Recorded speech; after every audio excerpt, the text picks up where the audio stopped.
이 시간도 성령님만 전심을 의지합니다. 우리 중에 운행하시고 풍성케 하여 주옵소서. 찬양을 주께 드리며 주 예수님의 이름으로 기도하옵나이다. 아멘. 할렐루야. 자, 데살로니가 후서 2장 5절부터죠.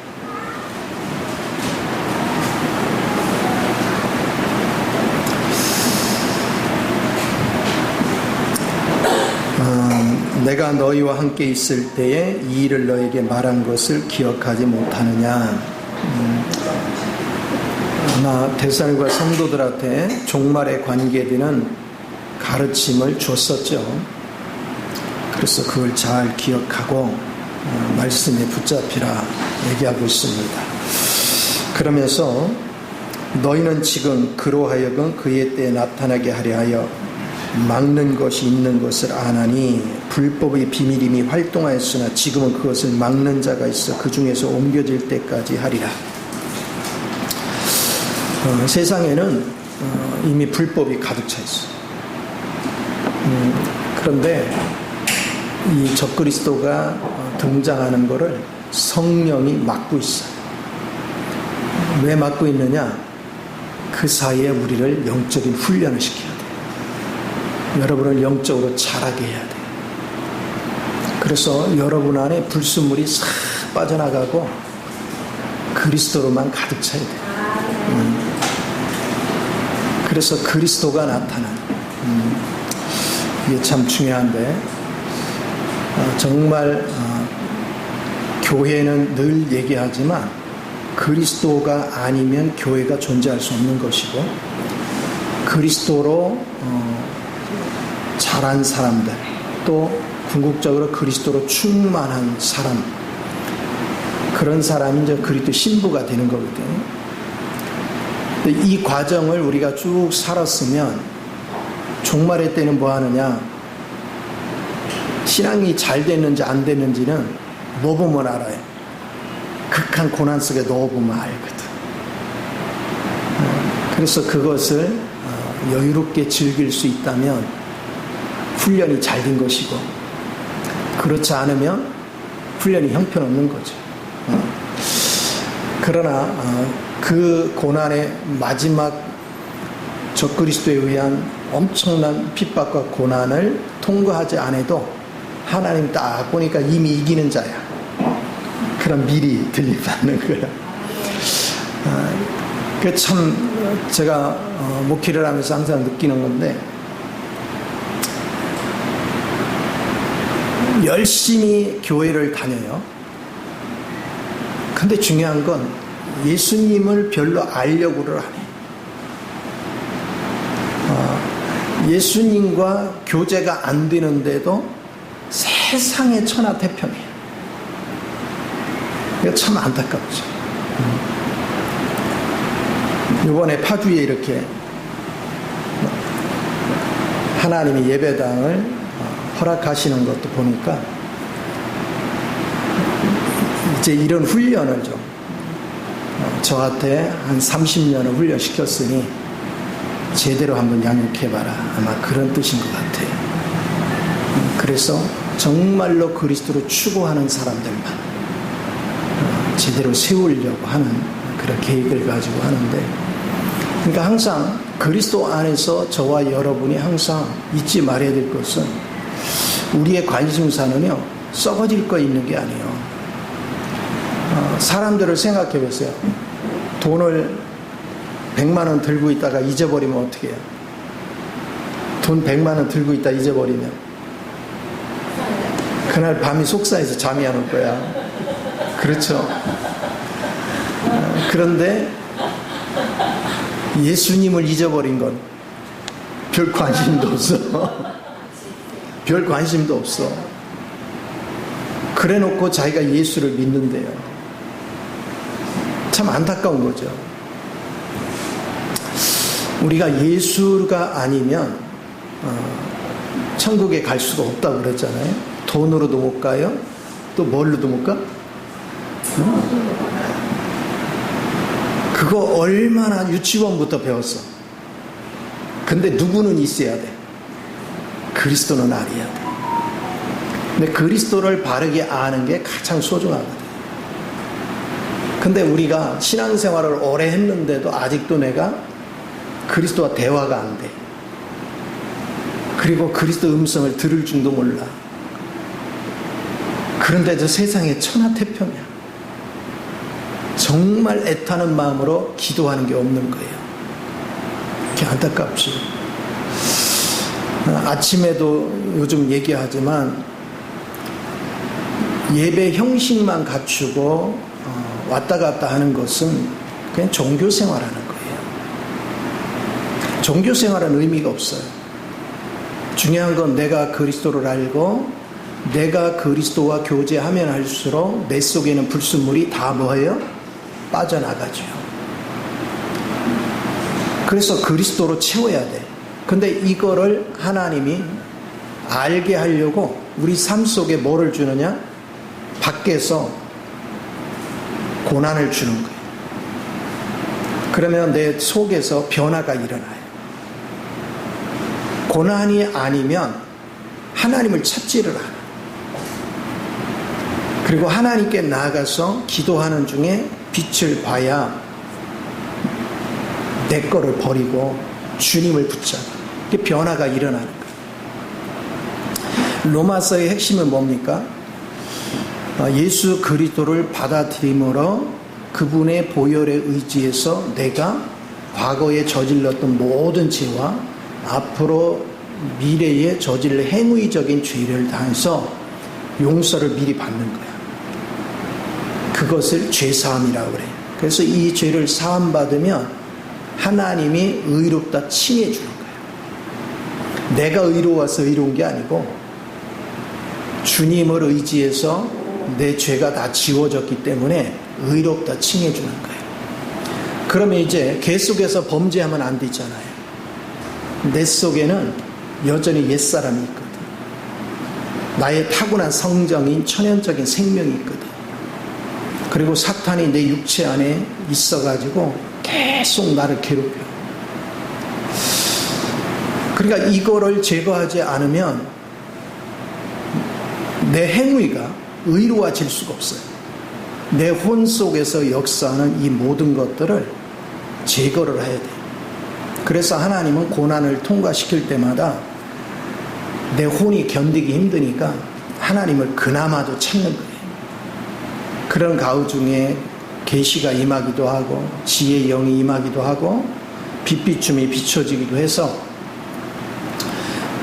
내가 왜 이 고통을 느끼는가? 그것은 나의 천연적인 성분, 옛사람의 성분이 있어서 이런 일이 벌어지는구나. 그래서 그걸 버리는 거예요. 그리고 주님을 더욱더 의지하는 거예요. 주님을 붙잡는 거예요. 이런 삶을 꾸준히 살아가는 거예요. 그러니까 이거를 평생 사는 거예요. 그렇게. 그러면 내가 정상적으로 예수님의 십자가에서 죽을 때 죽은 내용물은 매일같이 십자가에 내려놓고 그리스도가 내 안에 짜여지고 조성되도록 계속 만들어 가다 보면 여러분이 세월이 지나면 지날수록 계속해서 뭐예요? 그리스도로 조성이 되잖아. 자, 내 안에 그리스도가 조성이 되면 지금도 불법이 행동한다고 그랬죠. 불법이 우리 삶 속에 계속 활동을 해요. 그러면 이 불법한테 쏘으면 내가 당하잖아. 근데 내가 그리스도로 자라면 자랄수록 이 불법을 분별할 수 있는 능력이 생겨요, 안 생겨요? 생기는 거예요. 이게 잘 생겨야 돼요. 저도 지나고 보면 성경을 지식으로만 이해하고 내가 실제가 안 됐을 때 많이 쏘은 거예요. 좋은 의도로 했는데 하나님의 뜻과 상관없이 나의 선한 마음으로 한 게 너무 많아요. 그걸 갖다가 주제 넘은 죄다 그래. 가인이 주제 넘게 하나님 방식으로 일하지 않고 자기 임의의 방식으로 하나님을 섬겼듯이 저도 그런 세월을 살았던 거예요. 그러나 이제 하나님을 알면 알수록 그게 종교생활이구나. 그래서 나를 비우고 그리스도가 내 안에 살 수 있도록 속에서 우리는 옛 것은 버리고 새 사람인 주님으로 짜여지고 조성되는 이 과정을 끊임없이 통과해 가야 돼요. 그게 여러분이 종말의 때를 준비하는 거예요. 그리고 심판대의 설날을 준비하는 거예요.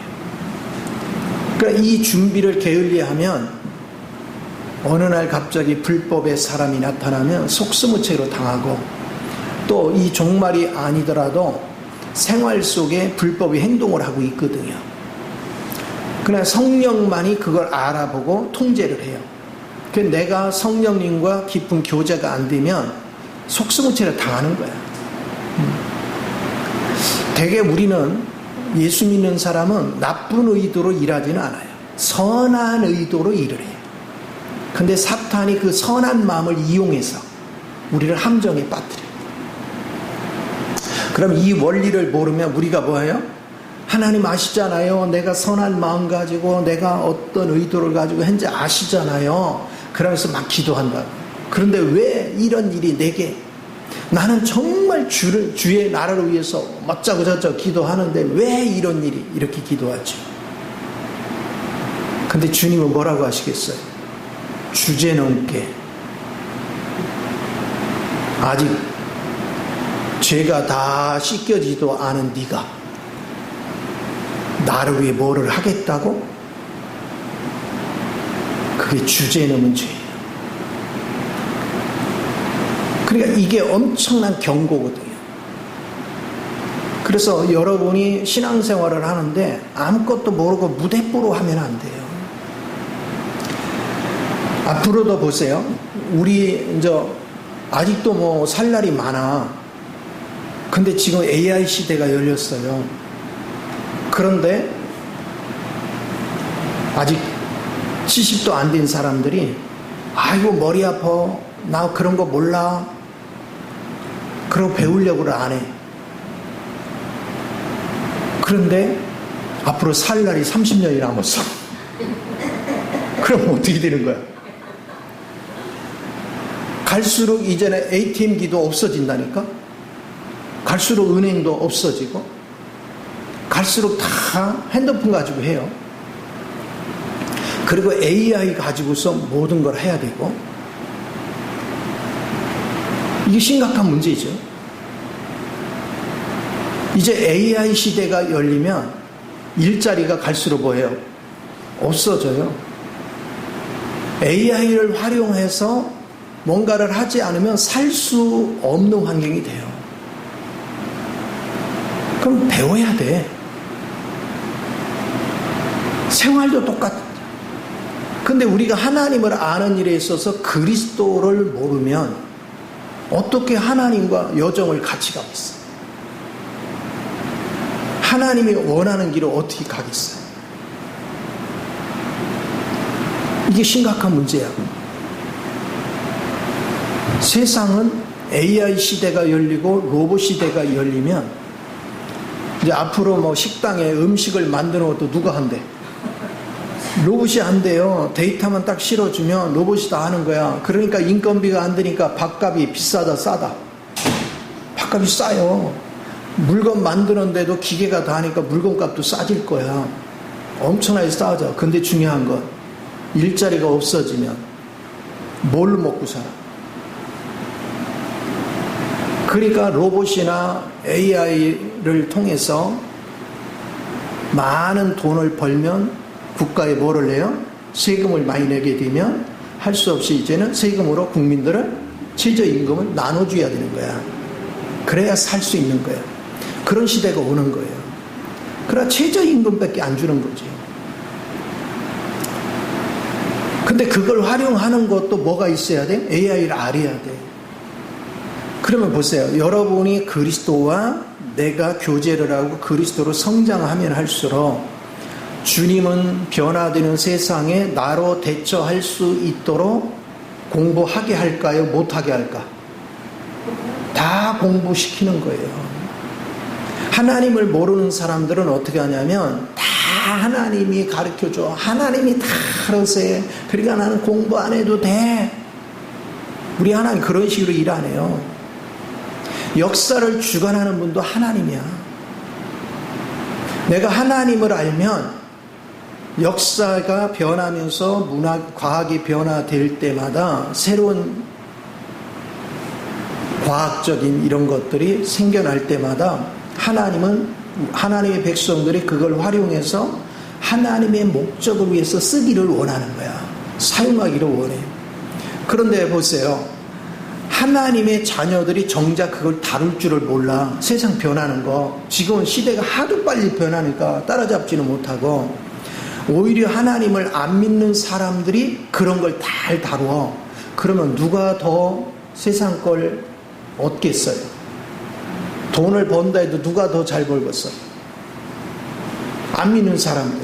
그럼 안 믿는 사람은 그거를 하나님의 의도대로 쓰겠어? 하나님의 원수대로 쓰겠어?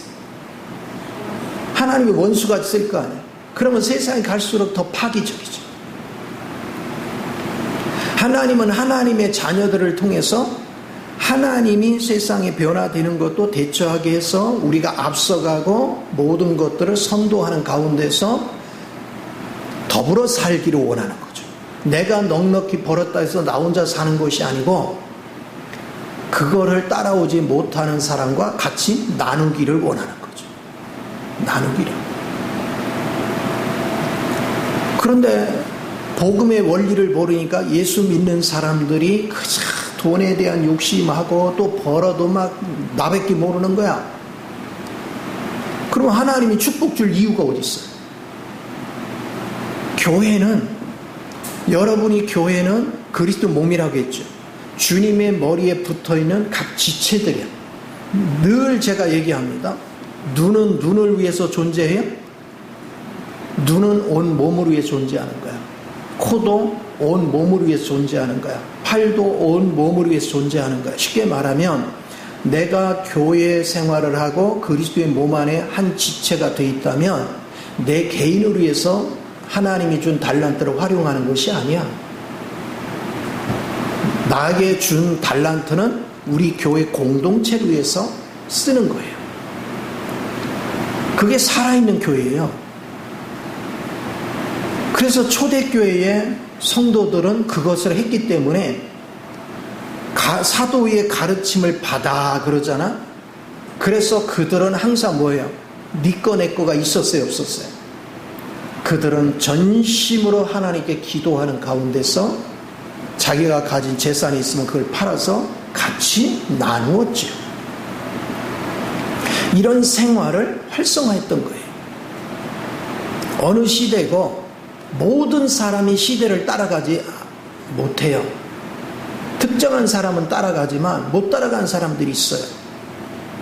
그러면 앞서가는 사람은 못 따라오는 사람들을 돌봐줘야 돼. 그러면서 이끌어줘야 돼. 이것이 살아있는 교회예요. 그래서 교회는 교회로서 역할을 할 줄 알아야 돼.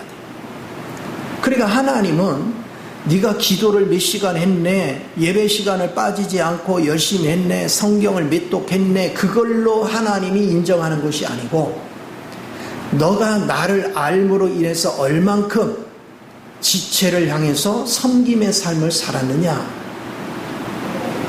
내가 너에게 어떠한 복을 줬는데 그것이 교회라는 공동체를 위해서 줬는데 너밖에 모른다면 주님이 다음에 줄 이유가 없지.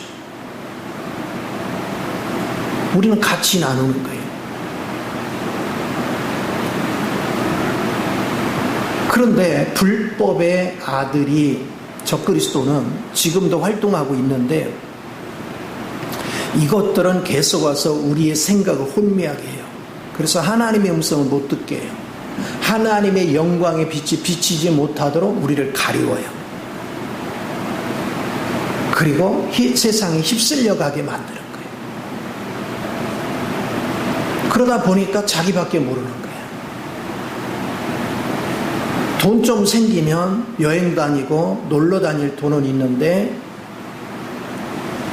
지체들 중에 고통받는 자를 돌아보는 일은 관심이 없어. 그럼 교회가 아니죠. 그 사람은 종교인이지 교회 생활을 하는 사람이 아니에요. 항상 우리가 신앙생활을 바르게 하면 할수록 우리는 교회라는 공동체 안에 하나가 되는 겁니다. 그래서 머리 대신 그리스도 앞에 내가 주님과 연합돼서 주의 음성을 듣게 되면 누가 교회 안에 같은 지체인지를 알아요. 예배당에 다 앉아있다 해서 다 교회 안에 지체가 아니에요. 그러면 하나님의 축복은 몸 안에서 이루어지는 거지 몸 밖에서 이루어지는 게 아니에요. 내가 그리스도 몸 안에서 주님의 지체로서 살아가야 하나님의 축복이 주어지는 거지. 그리스도 몸 밖에 있는 자에게 축복할 이유가 없어요. 이것을 알아야 돼요. 그래서 한 사람 앞에 하나님이 특별한 능력과 지혜를 줬더니 그거를 자기 홀로 쓰는 것이 아니라 지체들을 같이 돌보며 지체들과 같이 그거를 은혜를 나누며 산다.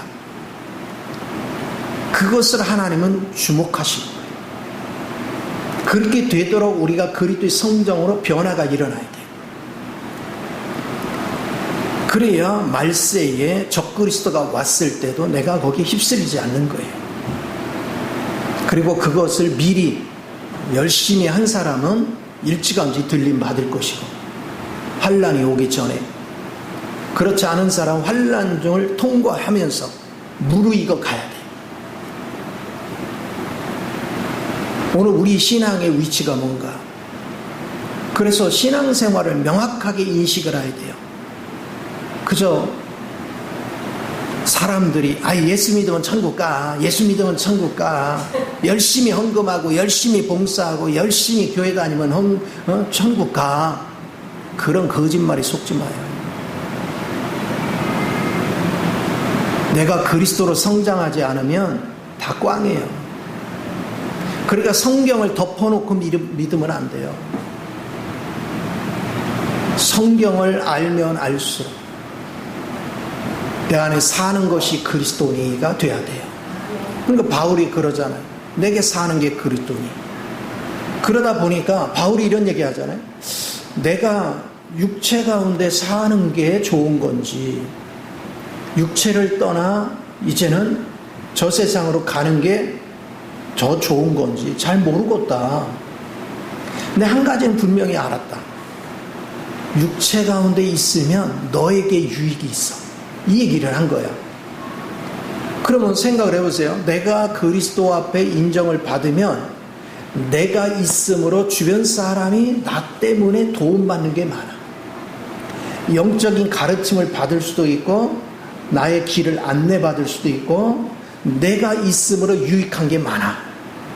그럼 그 사람은 가치가 있는 거야. 하나님의 나라에서 아주 가치가 있는 자야. 그런데 하나님의 집에 내가 있으나 없으나 별로 의미가 없어. 별로 유익한 게 아무것도 없어. 그러면 상급이 주어질 리가 없지. 내가 있음으로 누군가가 유익이 있으면 그 상이 주어지는 거죠. 이게 너무 중요해요.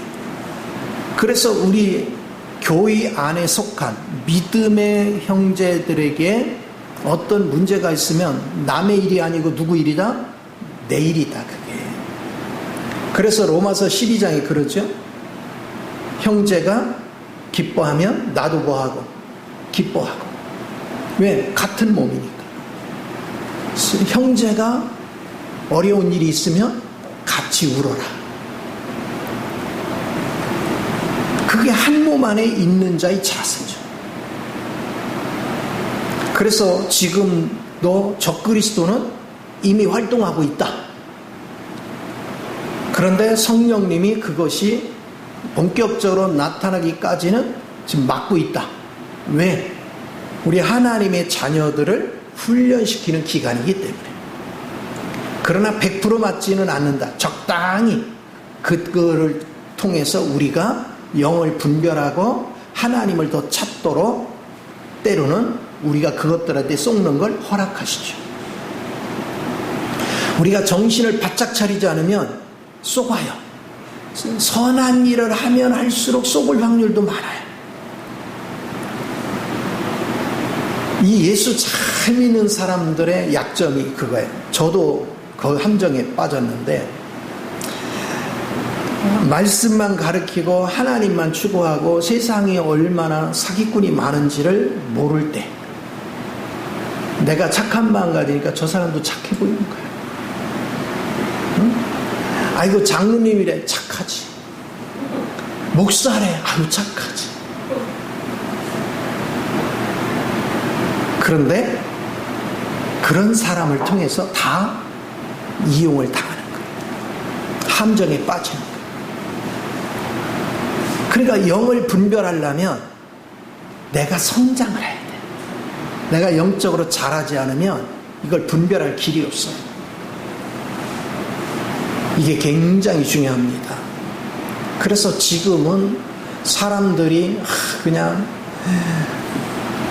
돈이 부족하면 돈 달라고 울부짖고 밤새도록 기도하면서, 오늘 주님, 아직도 나는 주님을 못 만난 것 때문에 밤새도록 기도하는 일이 없어. 돈 문제 해결이 중요한 게 아니라 주님 못 만난 게 가장 고통스러운 것인데 그거에 대한 간절함이 없어. 이게 심각한 문제예요. 근데 많은 사람들이 그런 거에 대한 심각성을 못 느껴요. 자, 보세요. 우리 결혼할 때 꿈이 있었다 없었다? 저푸른 초원에 그리 같은 집을 짓고 그이와 함께 꿀맛 같은 삶을 사는 꿈을 꿨죠. 근데 살아보니까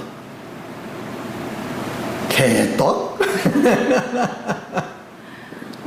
살아보니까 내 맘 같지 않는 거예요. 내가 그리던 결혼 생활하고 정반대로 가. 그런 사람 많지요.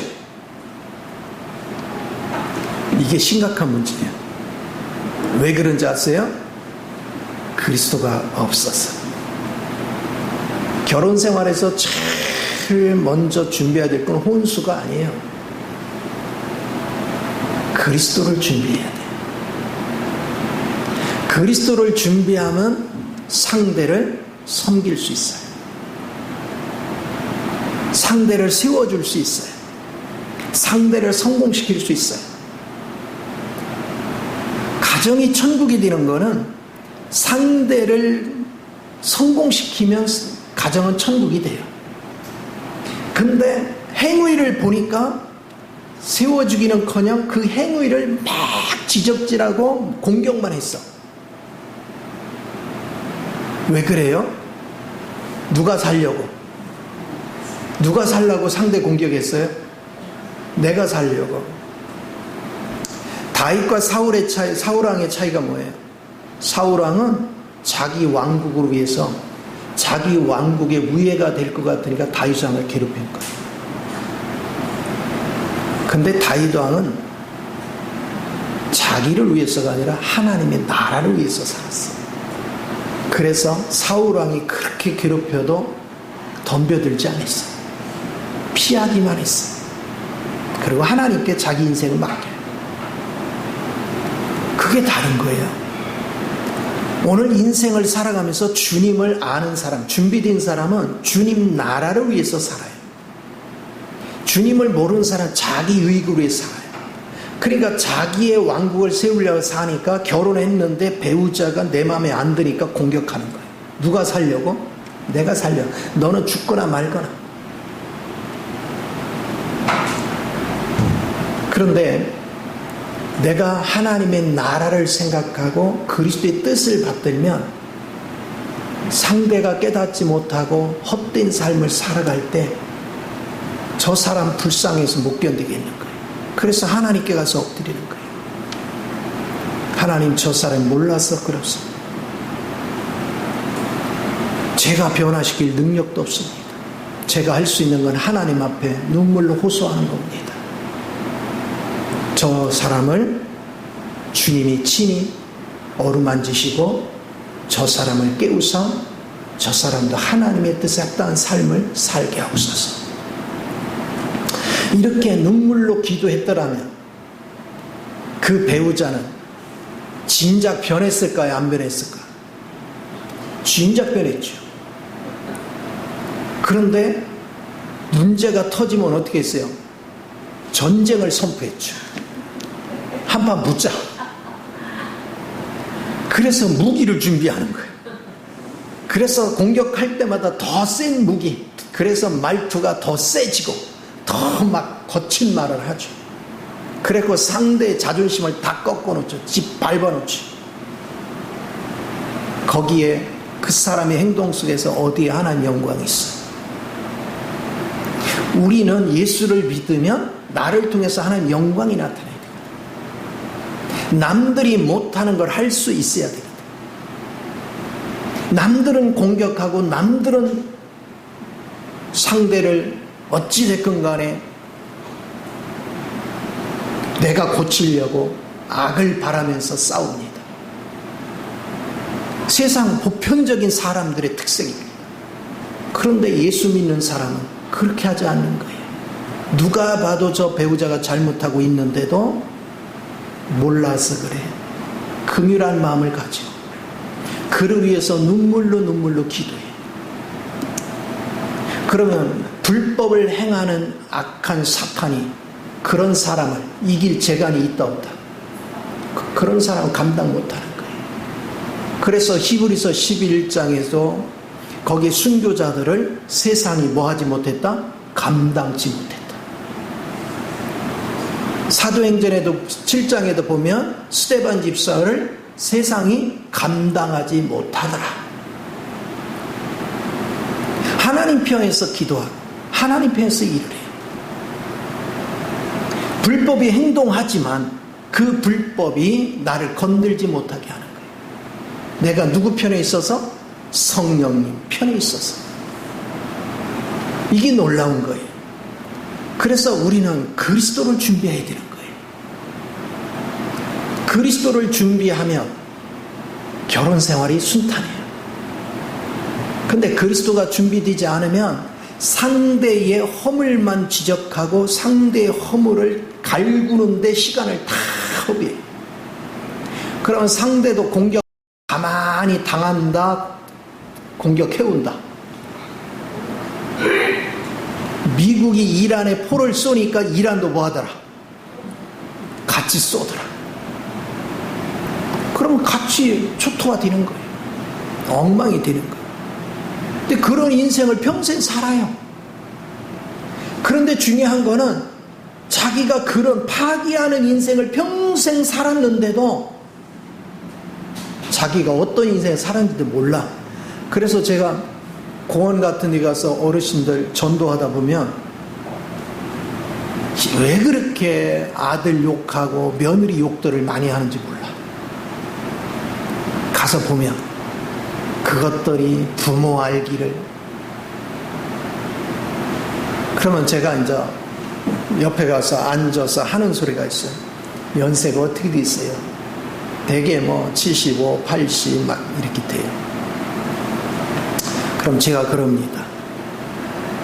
80년을 인생을 사시고도 가정이 뭔지 모르시겠어요? 그러면 갑자기 입을 탁 다물어요.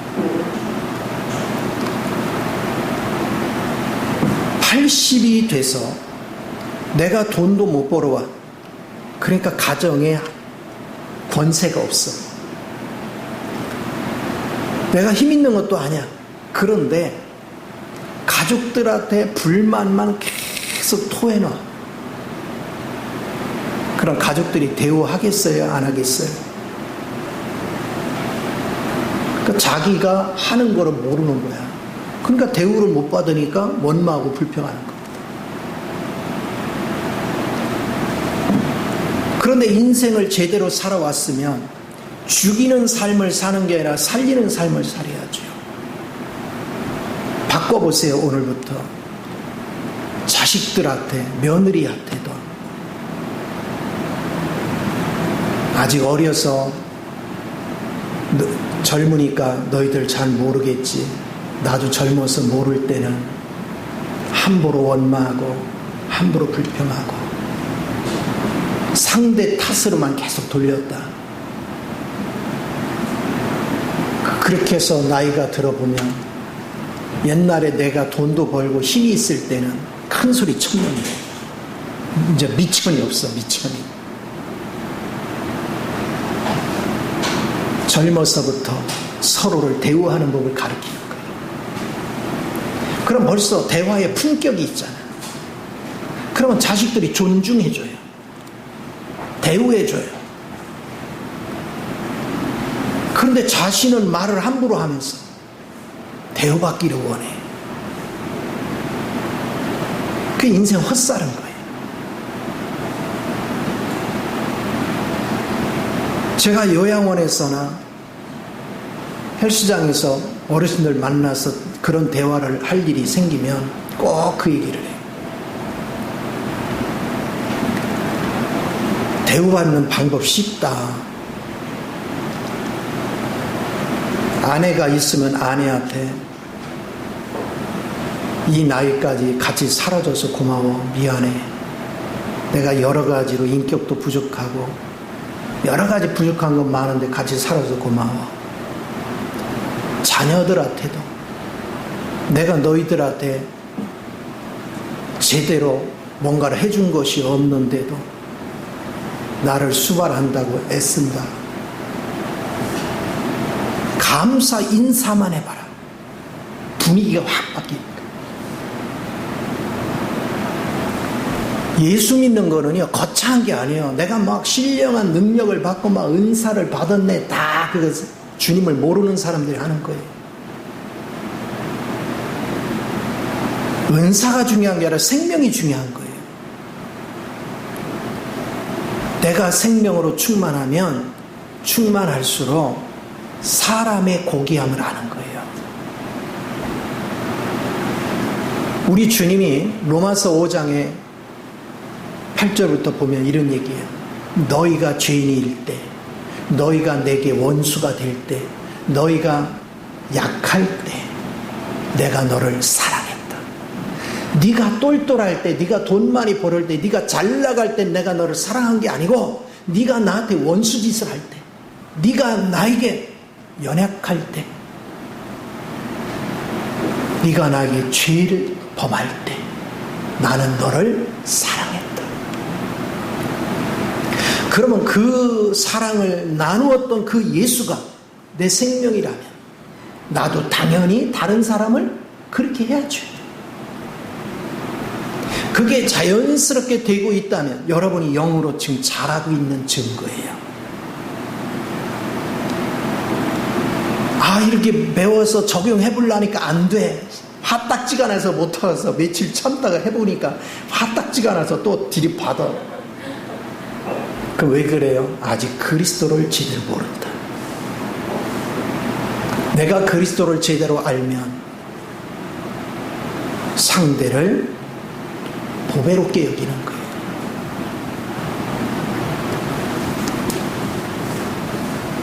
보물은 잘 보관하죠. 보배는 존경하는 거예요. 저도 이거 발견하고 아내를 전화기에 나의 보배, 나의 소중한 보물 이렇게 썼거든요. 어느 날 그걸 발견하고 그리고 그거를 보면서 수시로 맨 처음에 인격이 제대로 안 돼 있으니까 그러니까 자꾸 주님을 의지하게 되더라. 그렇게 하다 보니까 이제 자연스럽게 그게 몸에 배더라고요. 이게 굉장히 중요해요.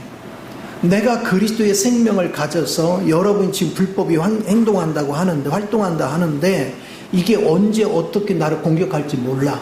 그런데 내가 그리스도의 인격에서 생활을 하면 악한 것을 금방 구별할 수 있어요. 왜? 악한 것은 지밖에 모르거든. 남을 쉽게 비판하거든. 정지하거든. 귀신은 귀신 혼자 오는 게 아니라 누구 속에 붙어서 다녀. 그러면 귀신에 잡혀서 사는 인생은 불행하죠. 악을 말하면서 살잖아요. 그러나 그리스도로 무장된 사람들은 모든 사람을 섬기고 사랑하니까 누가 행복해져요? 내가 행복해져. 부부가 같이 만나려면 예수가 준비되어야 되는데 사람들은 그 예수 준비를 안 해. 혼수 준비만 해. 그건 얼마 가지 못해. 예수가 준비되면 부족한 건 다 채워져요. 이것을 우리는 계속 볼 줄 아는 은혜가 필요해요. 제 조언을 듣고 변화된 가정들을 여러 가정들이 있는데 그들이 이따금씩 만나면 아주 깨가 쏟아져. 맨 처음에는 맨날 싸우고 지지고 볶고 막 그랬거든요. 근데 이런 원리들을 계속 가르쳤더니 그들이 실제 변해요. 그리고 행복하고 맛을 보니까 이 길을 자꾸 찾아가는 거예요. 그렇게 하다 보니까 어떻게 돼요? 서로 배우자를 최고의 남편, 최고의 아내로 높이는 거예요. 내가 배우자를 높이면 나도 뭐 한 거예요? 높아지는 거죠. 배우자가 신분 상승이 되면 나도 신분 상승이 되는 거야. 그런데 배우자를 막 죽사발이 되도록 말을 해버리면 나는 뭐야? 나도 형편없는 자가 되는 거죠. 예수를 믿으면서 불법이 행동하는 것을 여러분이 분별하고 그걸 피해서 사는 유일한 비결은 하나님의 인격을 따라 부패된 사람, 약한 사람, 그리고 연약한 사람들을 뭐 할 줄 알아야 돼요? 섬겨줄 줄 아는 사람. 그리고 내가 감당하기 힘드니까 주님을 의지하죠. 의지하여 기도하는 거예요. 그럼 변해요. 제게 있어서 지금까지 살아오면서 보람 있는 게 뭐냐면 그런 사람들, 변화된 사람들, 변화된 가정들이 이따금씩 통화하거나 만나게 되면 그런 얘기를 하죠. 참 예전에 정말 우리 아주 그냥 원 없이 싸웠는데 아주 사는 게 지긋지긋했는데 이 말씀의 원리 안에서 훈련받고 나서는 아주 이렇게 행복할 수가 없다. 그러니까 자녀들은 저절로 잘 돼가더라. 이 소리 들으면 보람. 사람은요 보람을 먹어야 행복한 거예요. 아무리 부귀영화를 누려도 나이가 들고 몸이 약해지고 병이 생기면요 허무의 인생이에요. 그런데 내가 이 땅을 사는 동안에 나로 인해서 가정이 회복되고 삶이 변화된 사람을 보면 내 마음에서부터 뿌듯해 부유함이 느껴져.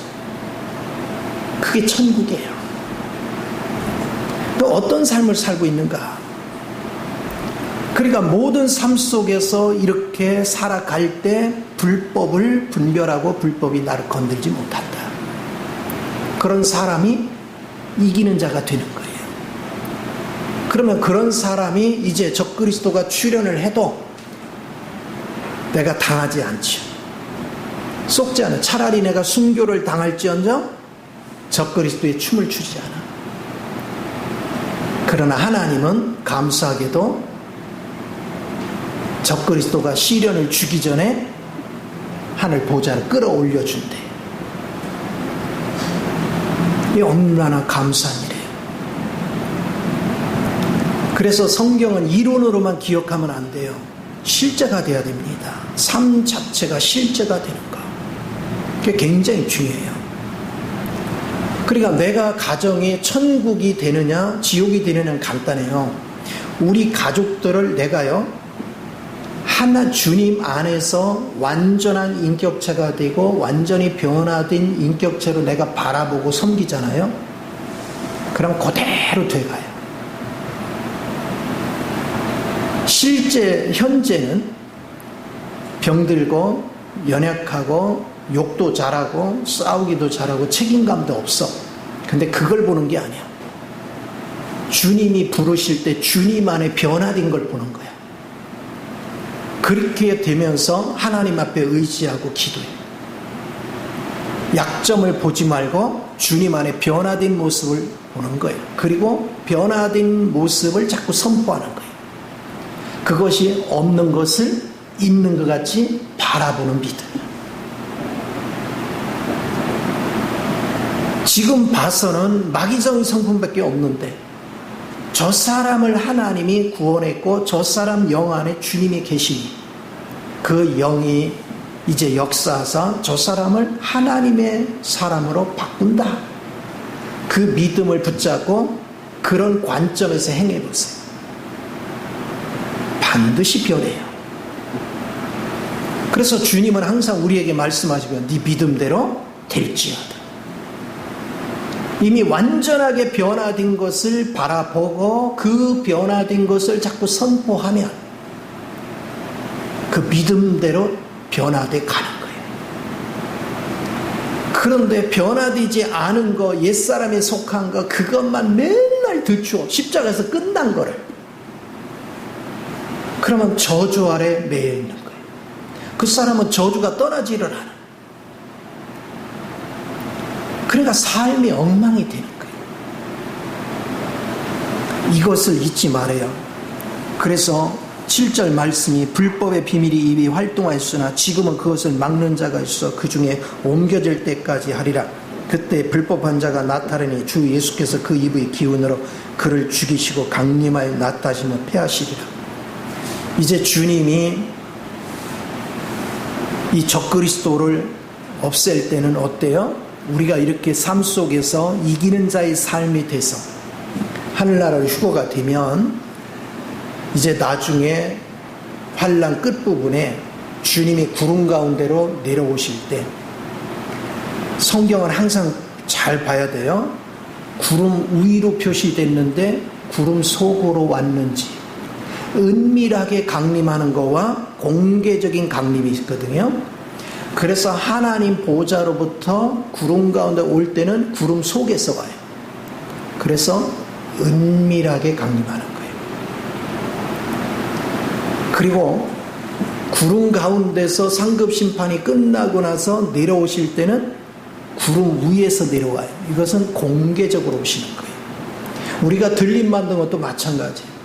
우리가 이기는 자가 들림 받을 때는 구름 속으로 들림을 받기 때문에 다른 사람이 못 봐. 은밀하게 가요. 어느 날 사라졌는데 흔적이 없어. 그런데 마지막 때 공중으로 단체가 다 올라갈 때는 공개적으로 봐요. 그래서 밑에 있는 사람 다 보는 거예요. 휴거되는 거예요. 우리는 이기는 자가 돼야 돼요. 나중에 구름 가운데서 상급 심판이 벌어져서 패배자는 성 밖으로 보내고 이기는 자들과 주님이 같이 공개적으로 내려오면서 적그리스도의 대적들과 싸우는 거예요. 그때 무기를 사용하지 않아요. 하나님의 말씀이 그냥 선포하면 박살을 내는 거예요. 그래서 그 많은 사람이 죽었기 때문에 죽은 사람의 피가 서울에서 대구 거리만큼을 피가 흐르는데, 강을 이루어서 흐르는데 2줄기가 흐른대. 그러면 얼마나 많은 사람이 죽는지 알겠죠. 그게 아마겟돈 전쟁. 그리고 이 땅에 와서 주님이 예루살렘에 보좌를 세우고 안 믿는 자들을 다 불러서 양과 염소를 구분하는 거예요. 그러니까 우리가 그냥 이기는 자가 되는 게 아니에요. 여러분이 이기는 자란 얘기는 생활 속에서 사람들의 허물을 주목하는 것이 아니고 그 영혼들을 바라보는 주님의 긍휼하심 안에서 그들을 섬기고 그들을 사랑하는 거예요. 이걸 할 줄 알아야 우리는 이기는 자의 삶이 되는 거예요. 반드시 우리는 이기는 자의 삶이 되어야 돼요. 여러분이 그리스도 안에서 허물을 보는 것이 아니라 주님 안에서 변화된 모습을 믿음으로 선포하면서 주님을 의지하면 그들을 섬기면 섬길수록 내 안에 그리스도가 더욱더 충만해져요. 그래서 그리스도의 인격이 자꾸 나타나는 거예요. 그리스도의 아름다움이 나타나는 거예요.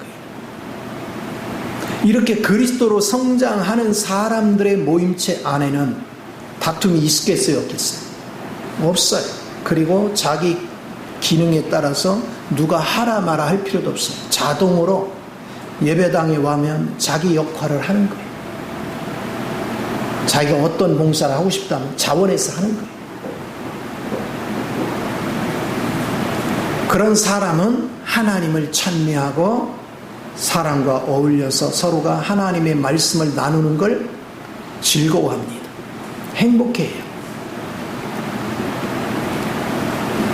이것을 여러분이 생활 속에서 적용해라.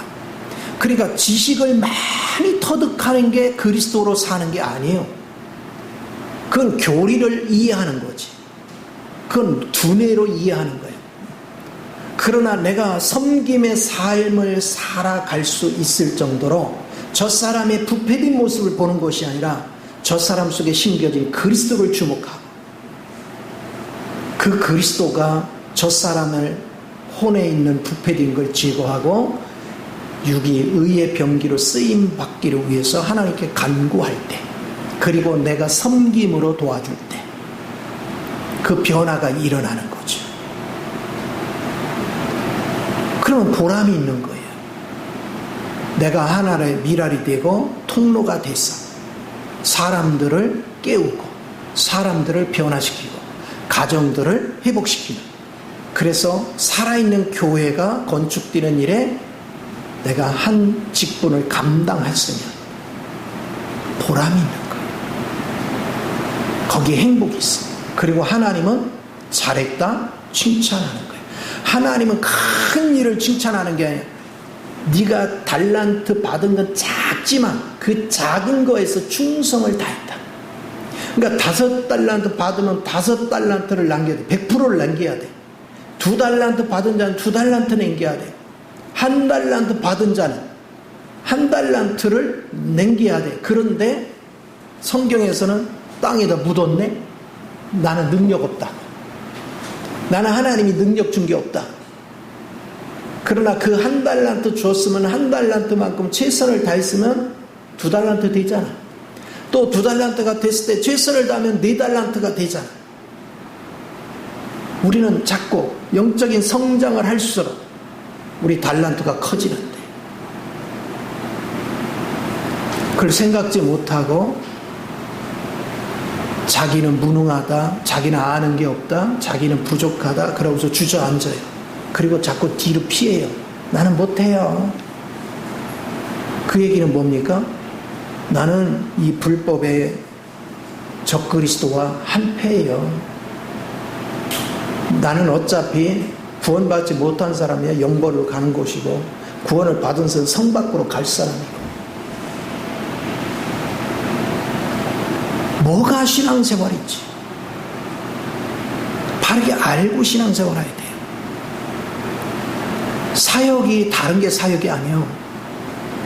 사역은 육체를 비우나 맞춰주는 게 사역 아니에요. 그거는 영혼을 망하게 하는 거예요. 사역은 영혼들이 그리스도를 만날 수 있도록 도와줘야 돼요. 생명의 길을 열어줘야 돼요. 그게 사역이에요. 그걸 할 줄 모르면 몸속이 있어요. 사람들 육적인 기분이나 맞춰서 우리끼리 잘 놀고 잘 놀자. 그거 무슨 의미가 있어? 내 속에 하나님의 영이 충만해서 갈수록 하나님의 인격이 나타나고 하나님의 성품이 나타나서 우리가 모이면 모일수록 하나님의 모습으로 변화가 되면 서로가 보기에도 아름답잖아요. 우리 서로 공동체 속에서 하나님의 영광이 나타나. 그럼 얼마나 보람 있어요. 신앙생활을 해도 기쁘잖아. 그런데 그리스도가 잘하지 않은 사람의 특색은 자기밖에 몰라. 자기밖에 몰라. 그런 사람은요, 주님 만날 마음이 없어요. 제가 이렇게 교회도 보면요, 꼭 주님 만나기를 간절히 사모하는 사람 꼭 앞에 와서 앉습니다. 그리고 말씀 전하는 목사님 눈을 그냥 뚫어지게 쳐다봅니다. 네, 하나라도 제대로 받아 먹여야 되겠다.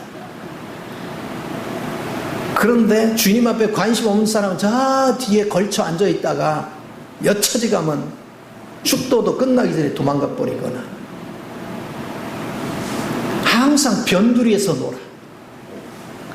헌신하는 자리도 나타날 리가 없죠. 그런 사람 변두리에서 놀아. 그 얘기는 뭐야? 난 주님 앞에 관심 없다는 거예요.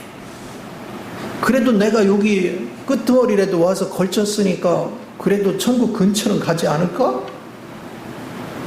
그런 사고로 가졌어요. 그 신앙생활 아니에요. 그 사람은 자기 속에 예수가 있는지 점검부터 해야 돼요.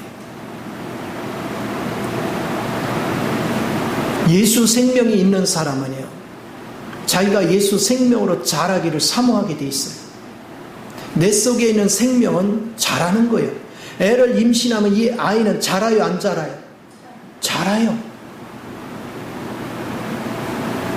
그리스도의 생명도 들어오면 자라게 돼 있어요. 그래서 제가 얘기하는 거예요. 예배당 뜰을 밟고 다니지만 예수 생명 없는 사람 부지기수로 많다. 주님 안에서 자라는 거 관심이 없어요. 주님을 알려고 하는 적극성이 없어요. 인생을 60년, 70년을 살아놓고도 그리스도를 몰라. 그리스도를 안다는 증거가 삶 속에 나타나야 되거든요. 서로를 아껴주고 섬겨주고, 아내는 남편에게서 그리스도 향취가 나타나야 돼요. 남편은 아내에게서 그리스도 향취가 나타나야죠.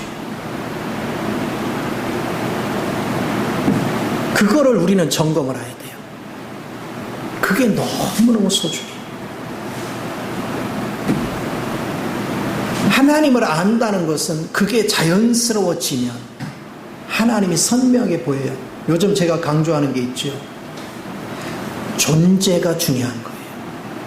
저 사람이 잘하고 못하는 게 중요한 게 아니라 저 사람이 존재하는 게 귀한 거예요.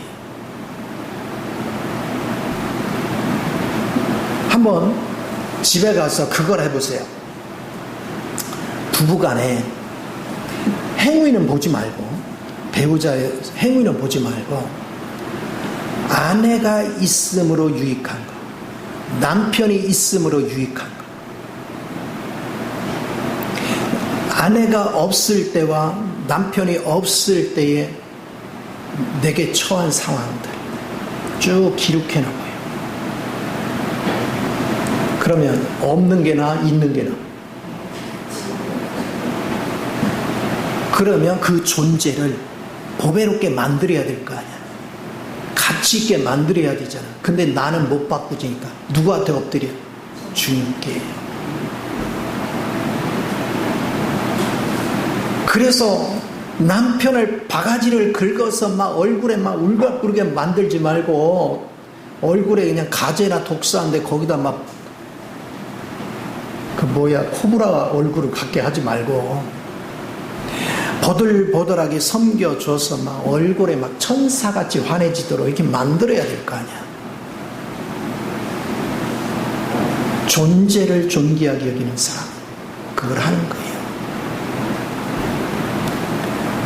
어느 날이요, 주님 앞에서 산에 올라가면서 이제 산행을 하면서 기도를 하고 있는데, 너는 나를 어떻게 만났니? 내가 이제 부분적으로 하나님과 이렇게 깨달았고 교통한 얘기를 하니까, 그렇게 만나기 때문에 어려운 거야. 존재를 보라. 여기에 나무 한 그루도 저 나무가 저 자리에 있는 그 존재를 봐라. 근데 한 그루만 있는 게 아니라 그 나무들이 같이 어우러질 때 가치가 있어. 그 존재의 가치. 그럼 나무는 나무 하나 인내가 아니다. 네가 이 산행을 왜 하니? 이 나무는 네게 유익한 걸 계속 피톤치드를 내뿜고 있어. 나무 하나가 자연을 어떻게 살리는가 봐봐. 그럼 별 보리라는 나무 한 그루에도 이런 게 있다면 사람의 생명은 얼마나 가치가 많겠니? 근데 사람들은 그 가치를 보는 눈이 없어. 영이 열렸다는 건 그 가치를 보는 눈이 열리는 거야. 그런 존재 가치를 보는데 초점을 두고 기도하는 습관을 가져보세요. 그럼 여러분 인생이 바뀌어요. 그리고 당연스럽게 그 존재를 향해서 내가 할 역할이 알아져요. 그러나 우리 힘으로 안 되니까 더 주님을 의지하는 거예요. 이것이 대단히 중요합니다. 그래서 보세요. 악한 자에 나타나면 사탄의 활동을 따라 모든 능력과 표적과 거짓 기적과 불의의 모든 속임으로 멸망한 자들에게 있으니 이는 그들이 진리의 사랑을 받지 아니하고 구원을 받지 못함이라. 그래서 악한 것들은 막 표적이 일어나고 기적이 일어나고 별걸 다 해요. 사람들은 그런 걸 쫓아다니고 병 고치는 능력이 있대. 아이고 귀신 쫓아내는 거 보니까 대단해. 저 양반 능력 대단해 이러고 다녀요. 그거나 속지 마세요. 적그리스도는 그렇게 등장하는 거예요. 인격 안에서 생명의 인격을 죽어야 돼요. 그러면서 10절에 불의의 모든 속임으로 멸망한 자들에게 있으리니 이는 그들이 진리의 사랑을 받지 아니하여 구원을 받지 못함이라. 이러므로 하나님이 미혹의 역사를 그들에게 보내서 거짓 것을 믿게 하시면 진리를 믿지 않고 불의를 좋아하는 모든 자들로 하여금 심판을 받게 하려 하십니다. 그래서 거짓 것을 믿도록 하는 거예요.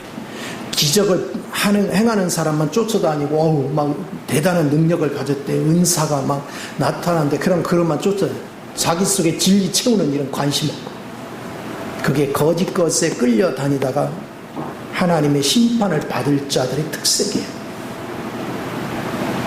흔들리지 마요. 여러분의 인격이 그리스도 인격으로 바뀌어야 돼요.